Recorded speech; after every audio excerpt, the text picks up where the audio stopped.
따지면은 만일 전쟁이 났다고 하면은 정말 여러분들이 금을 가지고 있어요? 전쟁이 나면은 그 금 덩어리를 들고 다니실 거예요? 오히려 금을 분실할 확률이 더 크지 않을까요? 그렇죠. 우리나라에서 지금 금을 우리나라에 보관 안 하고 있더라고요. 그러니까 사람들이 웃긴 게 네. 어떻게 비트코인하고 금이랑 같냐 이러는데 네. 그 금 투자해 본 사람들은 금 만져서 삽니까? 그렇지 그러니까요. 않거든요. 그렇지 않거든요. 인데스- 저는 이제 비트코인 100만 원대, 100만 원대 이제 투자를 시작했었고 2,400만 원에 팔기도 했고 남들처럼 다 똑같이 따라면은 못 벌어요.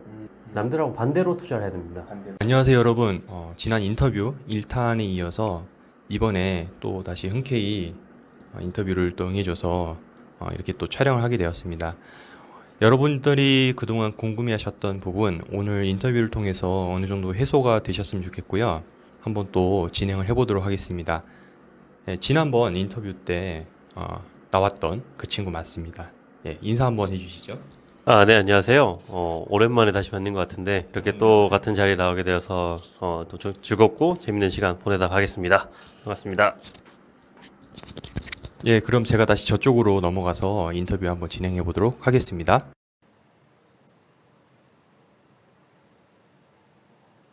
지난번에는 약간 좀 날씨가 그래도 살짝 더워질 때쯤에서 인터뷰를 그때 했었는데 이제 어느 정도 여름이 좀 이제 가시고 복장이 좀 달라졌네요. 그죠? 그때는 그렇죠. 마이 입고 왔는데 저희 자켓을 입고 왔었는데 참 시간 참 빠른 것 같습니다. 요즘 네. 너무 덥죠. 그때만 하더라도 비트코인이 한 그래도 어느 정도 좀 올라가 있는 상태에서 한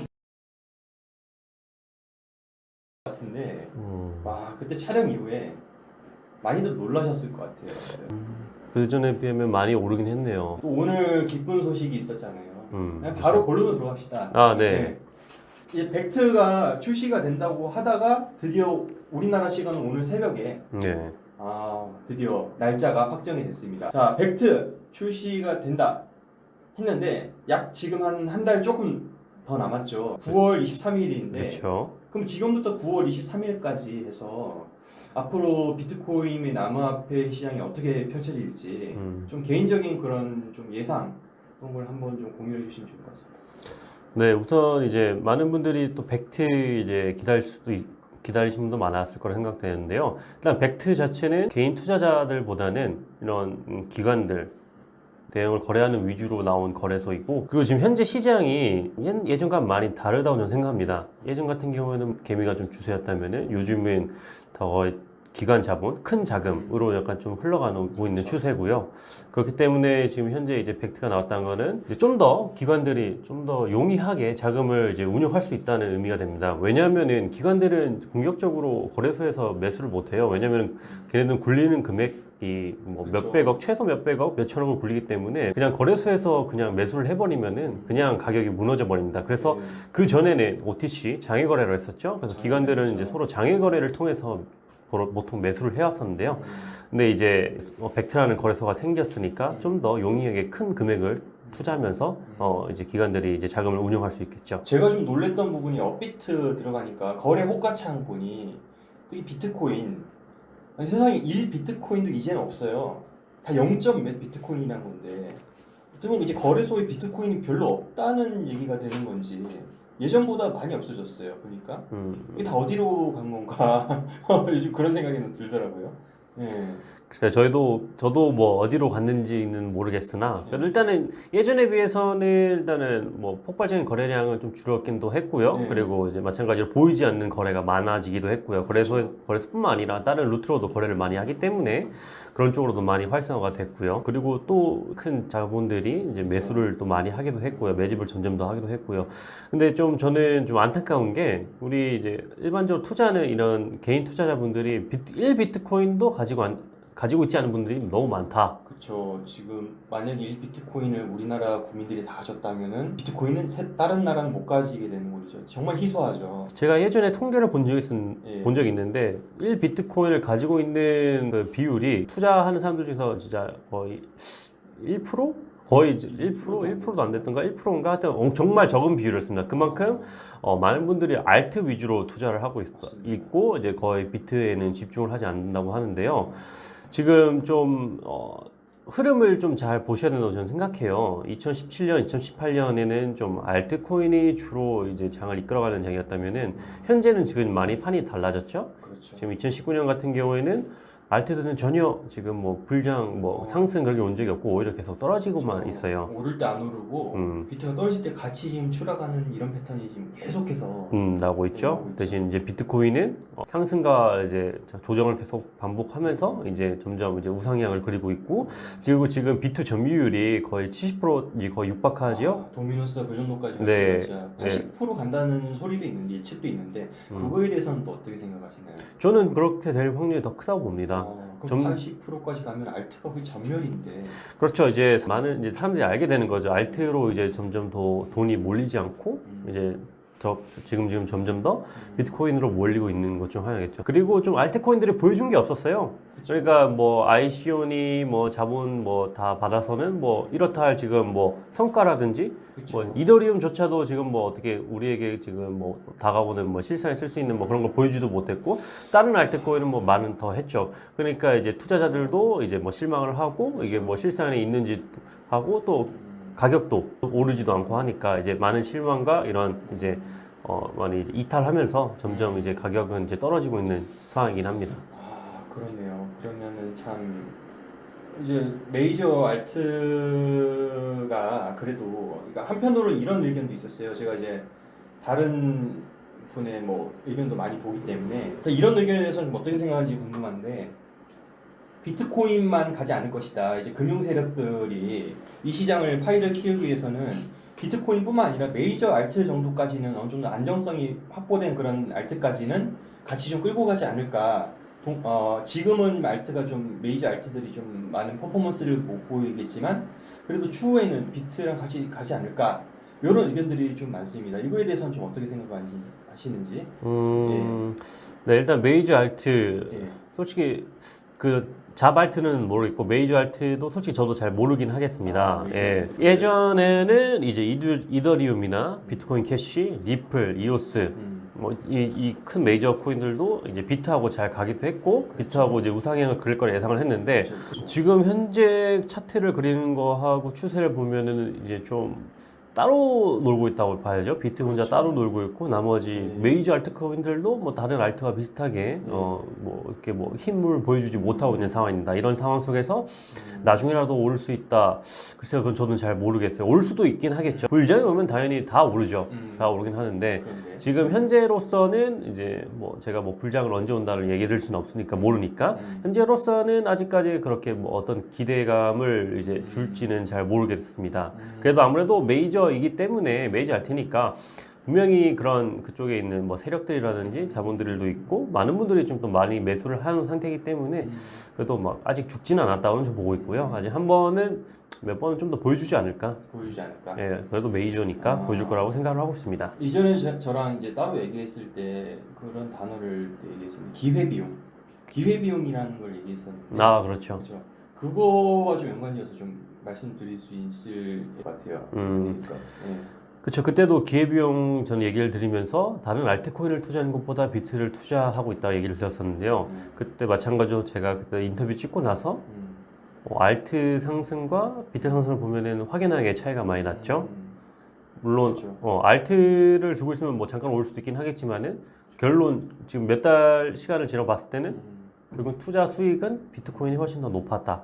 안정적으로. 그렇죠. 안정적으로 보시면 그렇고 뭐 1년 더 길게 보더라고 한들 지금 저는 뭐 비트코인 수익이 더 높을 거라고 저는 예상을 하고 있고요. 그래서 저는 아무래도 거의 비트코인 위주로 투자를 하고 있고요. 기회비용이 차이 많이 나기 때문에. 자, 그럼 비트코인에 대해서 좀 더 파고 들어가서 얘기하면 최근에 한 1,700만 원까지 올라간 다음에 1,100만 원까지 다시 조정을 받은 다음 지금 어떤 횡보를 하고 있는 건데, 뭐 어떤 분은 뭐 올해 말까지 뭐 정고를 간다, 뭐 어떤 분은 뭐 더 그 이상 간다, 뭐 그런 분도 있고 합니다. 근데 그러니까 비트코인 로그 차트가 아시죠? 이렇게 해가지고 반감기 사이클이잖아요. 그 기준으로 봤을 때 지금 좀 많이 오른 게 아닌가, 이 시점이. 너무 많이 올라서 앞으로 한 몇 개월 정도 조정을 가야 되지 않을까? 그렇게도 저는 좀 생각을 하는데, 그러니까 향후 한 단기적인 올해 연말까지 가격 트렌드는 어떻게 보고 계신가요? 근데 저는 솔직히 이번에 이제 뭐 1600, 1700 가면서 솔직히 꽤 오랫동안 많은 시간 하락과 횡보를 했기 때문에 한번 올라줄 때가 됐었고요. 마찬가지로 그래서 이번에 올라오기도 했고, 그래서 또 급격하게 올랐기 때문에 조정도 조금 크게 받았던 게 마찬가지입니다. 그래도 이제 1,000만 원 밑으로는 깨지지 않았고, 그쪽으로 이제 횡보 상승하면서 이제 가락을 지켜주고 있고, 제가 볼 때는 이제 단기적으로는 마찬가지로 이제 횡보하면서 조금 이제 점진적 구상향을 하지 않을까 저는 보고 있고요. 네, 뭐 연말 뭐 큰 이슈가 없다면은 계속 저는 가격이 그냥 꾸준하게 오르지 않을까 저는 생각을 하고 있습니다. 벡트 선물거래소가 이제 출시가 돼서 만약 거래가 이루어진다. 이전에 CM이나 CBO인가요? 거기서도 선물거래소는 그때 이제 비트코인 기반으로 하는 게 아니라 마지막에 그 정산을 달러로 하지 않습니까? 뭐 어찌됐든 간에 거기서도 이제 가격이 내려가도 돈을 벌 수 있는 시스템인데 선물은 만약에 벡트가 출시했다. 그럼 기관들이 비트코인을 좀 덜 매집했다고 가정했을 때 오히려 출시하면 가격이 더 떨어질 여지는 있지 않을까? 그거에 대한 의견이 좀 있었거든요. 거기 좀 답변 좀. 네, 근데 당연히 선물거래소가 생기면 하락에도 베팅할 수 있기 때문에 당연히 하락은 올 수도 있는 확률이 있고요. 근데 저는 하락을 한다고 하더라도 뭐 당연히 일어날 수 있다고 봅니다. 왜냐면은 그런 말이 있죠. 이제 2보 전지를 위한 1보 후퇴. 아, 그러면 그리고 만일 세력들이 이런 기관들이 하락을 유도하는 거면은 분명히 생각이 있는 거예요. 아직 뭐 매집을 덜 못했다던가 좀 더 구매를 하려고 한다던가 그럼 매집을 한다는 의미는 결국엔 나중에 가격을 끌어올리겠다는 의미거든요. 그래서 단기간으로 봤을 때는 하락이 올 수 있지만은 결국에 크게 봤을 때는 가격을 올리기 위한 하락인 거다라고 저는 이제 얘기 드리고 싶긴 하네요. 그럼 지금쯤 이 시기에서의 횡보는 세력들의 매집이다라고 좀 볼 수 있나요? 이미 아니면 매집이 이미 350에서 네. 그 450 그 구간에서 끝났다는 말도 있고 한데 그 구간에서 끝난다면 많이 10배를 먹었을 때 한 4,500에서 5,000쯤에서 익절 구간이 많이 나온다 할 수 있겠고 지금의 많이 매집이다면 1억까지는 가져야 되는 그런 거일 수도 있을 것 같은데 아마 이제 뭐 제가 정확한 그런 매수 평단가는 모르겠으나 그래도 계속 제 기관들은 계속 매집을 하고 있었을 거예요. 매집을 계속 하고 있었을 거고 뭐 어쨌든 간 돈은 계속 들어오기 때문에 뭐 지금 이 가게에 사는 뭐 기관들도 있을 거고 그거는 뭐 다양하게 있겠죠. 기관들이 뭐 한두 개가 아니기 때문에 그거는 저도 잘 그런 자세하게는 모르겠네요. 그러면 이제 벡트 선물 거래를 얘기를 했고 이제 벡트가 나온 다음에 ETF는 얼마 전에 ETF가 또 연기가 또 됐거든요. 근데 이제 벡트가 나온다고 했으니까 ETF가 나올 수 있는 뭐 근거? 하나의 근거가 레퍼런스가 지금 되는 거지 않습니까? 그래서 ETF는 한 어느 정도쯤에 나올 거라고 지금 예상하고 계신가요? 그러니까 ETF가 지금 일단 계속 연기를 하고 있어요. 일단 걔네들은 일단은 최대한 될 때까지 밀어보자 약간 그런 주인 것 같은데 왜 그런지.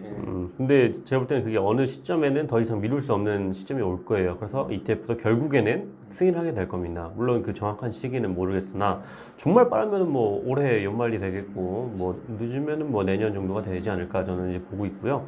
언젠가는 이제 ETF가 이제 승인된다. 근데 많은 사람들이 뭐 ETF가 승인되면은 완전 뭐 불장이 온다 뭐 이렇게 하시는데 솔직히 뭐 우리가 생각했던 것처럼 이렇게 뭐 승인됐는데 뭐 아무것도 변화가 없을 수도 있고 떠질 수도 있고 그러니까 그거는 뭐 그렇게 크게 이제 막 ETF가 뭐 무조건 답이다 그렇게 생각은 안 하셨으면 좋겠고 하나의 그냥 1년 지나가는 과정이라고 보시면 될 것 같습니다. 그렇게 과정이라고 보시면 될 것 같고요. 또 어떤 거 질문하셨죠?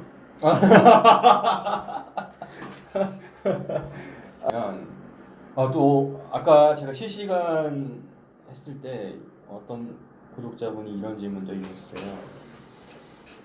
인터넷이 끊긴다면은 비트코인이나 뭐 암호화폐 찾을 수 없나요? 라고 물어봤어요. 지금 답변을 제가 어느 정도 일부만 드린 것 같아서 좀 혹시 덧붙여서 첨언해서 저도 뭐 이과가 아니기 때문에 뭐 완벽한 답변을 해줄 수는 없긴 하겠지만 뭐 인공위성이 있기 때문에 인터넷을 끊길 확률은 거의 제로라고 볼 수 있고 그렇게 따지면은 만일 전쟁이 났다고 하면은 만약 여러분들이 금을 가지고 있어요? 전쟁이 나면은 그 금 덩어리를 들고 다니실 거예요? 오히려 금을 분실할 확률이 더 크지 않을까요? 그렇죠. 네, 그래서 그렇게 보고 있고요. 그래서 오히려 저는 전쟁이 난다고 하면은 오히려 비트코인이 더 안전하다라고 좀 볼 수 있을 것 같아요. 그래서 지금은 이제 비트코인이 좀 위상이 좀 많이 변했어요. 지금은 이제 금 대체제 성질이 이제 좀 띄게 됐어요. 이번에 미국과 중국 이제 무역 거래 갈등이 있으면서 그때 많이 또 비트코인을 많이 사기도 했고요. 지금은 이제 사람들의 인식이 이제 하나의 해칭 수단으로 되기도 했고, 이제 금을 대체할 수 있는 그 디지털 금이라고 하죠. 많이 됐다고 이제 변화가 됐다고 저는 보고 있습니다. 제가 저의 약간 좀 아시는 분이 글을 써준 게 있는데 잠깐 그것 좀 핸드폰 예, 제가 많이 의견을 이제 수용하고 많이 이제 배우고 있는 그분한테 좀 이제 그분이 써주신 글인데 예, 한번 읽어봐드리도록 하겠습니다. 얼마 전에 비트코인에 집중하라고 했다. 알트코인 빼라고 경고를 했지. 그리고 비트코인은 결제니 송금이니 개풀 뜯어먹는 소리 말고 금으로 여기라고 했었다. 다 기억날걸? 그때도 사람들은 알트 펌프 옵니다. 그런 소리 해대면서 자기 자신을 믿더라. 시대가 변하는 것을 계속 캐치해라. 비트코인은 디지털 금인 거다. 전쟁 나도 목숨만 살면 어디서든 돈으로 바꿀 수 있는. 금은 분실, 도난, 소멸의 위험이 있지만 비트코인은 더 안전한 금이다. 3년 전에도 120만 원대에 사라고 알려줘. 2,400만 원 넘을 때도 팔라고 알려줘. 올 초 300만 원대에 다시 사라고 알려줘. 최근 이제는 금 대체제로 여기라고 알려줘. 라고 이렇게 좀 글을 써주셨었는데요. 예. 어찌 보면 대단하신 분이죠. 와, 그러니까- 정말 그분 감각이 정말 대단하신 것 같네요. 이분 그렇죠. 제가 이분을 통해서 그 암호화폐 투자를 시작하기도 했었고, 이분은 이제 비트코인 100만 원대, 100만 원대 이제 투자를 시작했었고, 2,400만 원에 팔기도 했고, 최근에는 이제 거의 저점이었죠. 350인가 300 후반인가 그때가 저점이었을 때 그때도 이제 사라고 조언을 해주셨었고, 그래서 쭉 올랐었죠. 그리고 현재 지금 비트코인의 이제 위치는 이제 금이다. 금과 같은 위치라고 지금 얘기를 하고 있고요.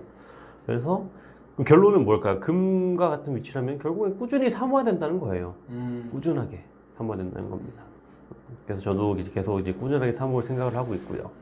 어찌 보면 알트를 투자하고 있는 분들한테는 조금 불편하시거나 조금 실망하시거나 사실 저희 구독자의 대부분이 리플을 많이 홀딩하고 계세요. 네, 그리고 제 예전 통계 한번 보셨나요? 제가 조사를 했었는데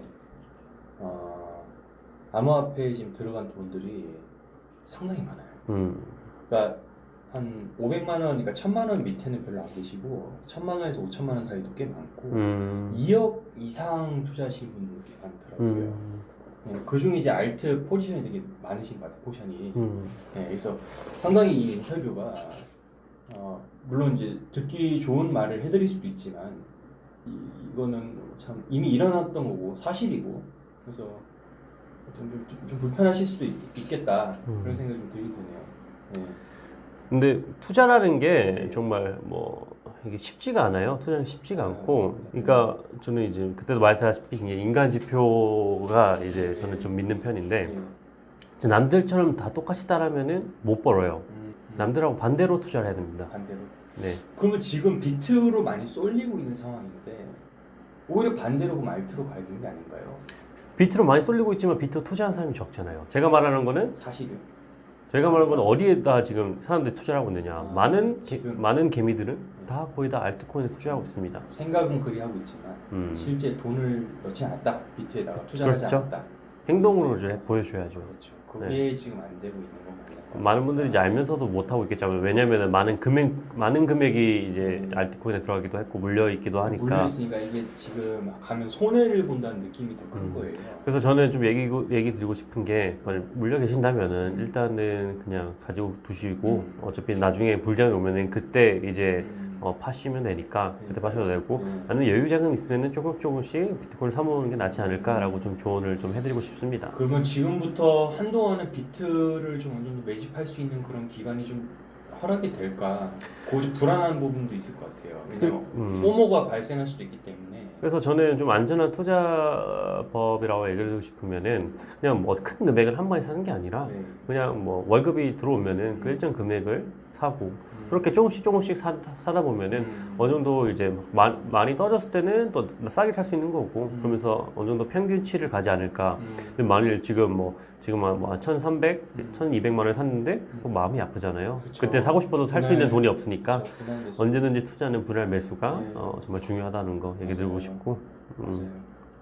지금 700만 원 갈 확률은 매우 낮습니다. 매우 낮을 것 같아요. 예, 매우 낮아요. 이게 만들어 놓은 이미 시장이 있기 때문에 그러니까 음. 어느 정도 그래프가 있어서 떨어지면 땡큐하고 너무 많이 살 것 같은데.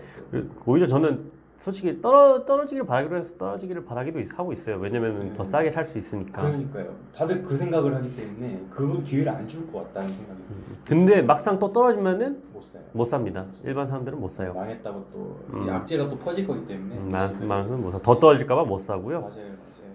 이게 그러니까 웃긴 거죠. 떨어지면 난 사야지 하는데 그러니까요. 대부분 다 못 사십니다. 과연 그 350만 원대 누가 누가 샀을까요? 그죠. 그때 그 분위기가 연말 연초였잖아요.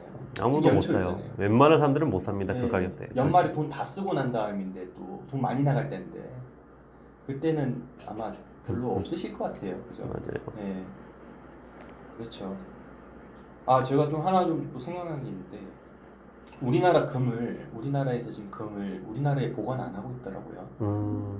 영국의 영란은행이라고 거기다 금을 대리해서 맡겨놓더라고요. 그러니까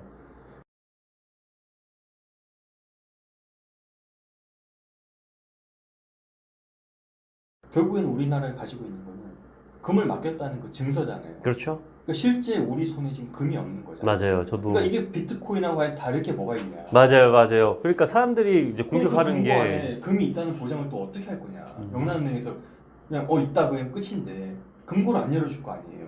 맞아요. 그러니까 사람들이 웃긴 게 네. 어떻게 비트코인하고 금이랑 같냐 이러는데 네. 그 금 투자해 본 사람들은 금 만져서 삽니까? 그렇지 그러니까요. 않거든요. 그렇지 않거든요. 인덱스에 투자하는 경우도 많고. 네. 금 실제로 사는 사람들 별로 없어요. 그러니까요. 안 보이는 금 해서 그냥 그 증빙서를 해서 사는 거지 네. 금을 실제 사는 사람 없습니다. 그러면서 네. 어떻게 금이나 비트코인 같냐 하는데 네. 실제로 보이지 않는 걸 사면서 그러니까요. 웃긴 거죠. 네. 실제 만약에 내가 금을 투자한다면 종로 가야 되는데 거기서 뭐 매도랑 매수의 그 수수료 차이가 또 어마어마하지 않습니까? 그렇죠. 그게 뭐 투자도 안 될 뿐더러 그럼 결국에는 안 보이는 금을 갖다 내가 사는 건데 뭐 진짜 장부 거래랑 레저상의 거래랑 뭐가 다를까? 이 생각이 또 들긴 들어요. 맞아요. 네, 좀 좋은 포인트인 것 같아요. 그런 포인트는 그렇게 봤고요. 그래서 인터넷 관련해서 이야기를 다뤄봤고.